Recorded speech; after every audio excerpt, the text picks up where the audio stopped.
Gagal. Adakah anda pernah gagal?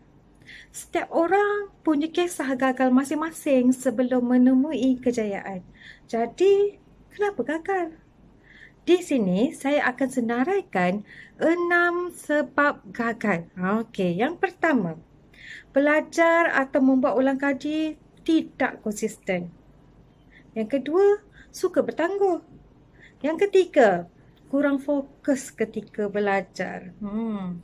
Kemudian yang keempat, malu bertanya. Yang kelima, ponteng kelas.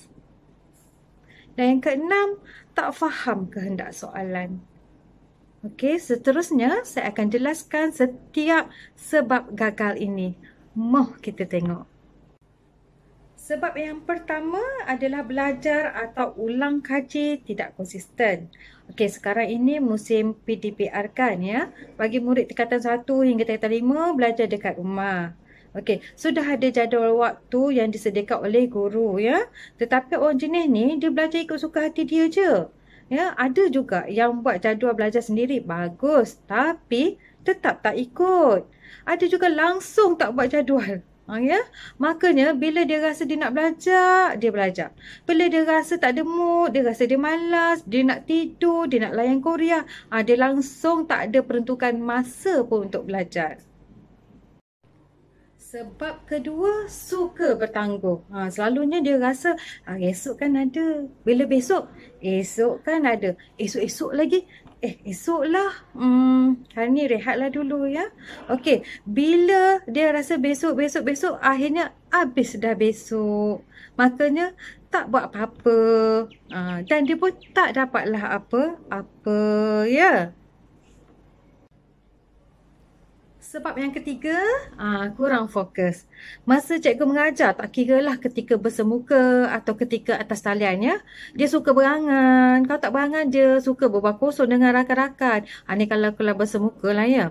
Atau yang paling rare sekali, kalau kelas atas talian ni, dia on je Google Meet ya. Ni contoh Google Meet. Dia on tapi dia off video dia supaya tak nampak muka dia.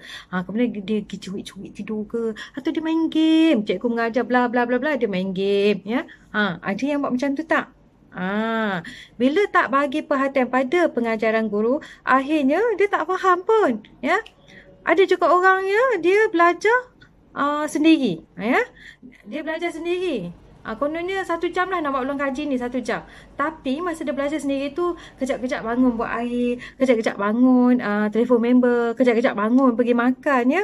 Akhirnya masa 1 jam untuk belajar tu pun berlalu begitu saja ya. Sebab keempat adalah malu bertanya. Malu ni sebenarnya memang sifat yang sangat bagus dah. Tapi kalau untuk belajar, janganlah malu bertanya. Kalau tak faham, segeralah tanya guru anda ya. Guru anda ni pasti suka membantu anak murid dia lah ya. Lebih-lebih lagi awak tanya tentang subjek dia. Dia lagi suka nak terangkan. Sebab tak semua cikgu ni boleh baca isi hati awak. Budak ni tak faham ini. Yang itu tak faham bab itu. Yang ini tak faham bab ini. Kalau awak tak tanya, dia tak tahu awak sebenarnya sedang menghadapi masalah yang mana. Ya, jadi tolong tanya. Sebab yang kelima adalah ponteng kelas. Tak kiralah kelas bersemuka ke kelas PDPR ke ya. Kalau kelas bersemuka, dia hadir ke sekolah. Tapi tak ada dalam kelas. Kadang-kadang ya, ada murid ni dia memilih subjek atau guru yang dia suka saja. Yang dia tak suka, dia pergi ponteng dan dia merayau ke tempat lain. Mana part paling best untuk ponteng ni? Ada yang kata tandas cikgu, tepi padang, belok ujung sana. Okey. Dan apa lagi? Jawablah sendiri. Kamu tahu kan apa jawapan dia kan? Okey. Bila tiada dalam kelas, kamu akan tercicil lah pembelajaran pada hari tersebut atau pada waktu tersebut. Yang ruginya adalah kamu. Ya. Jadi fikir-fikirkanlah. Sebab yang keenam, iaitu yang terakhir sekali adalah tidak faham kehendak soalan. Biasanya dia berlaku ketika peperiksaan lah ya.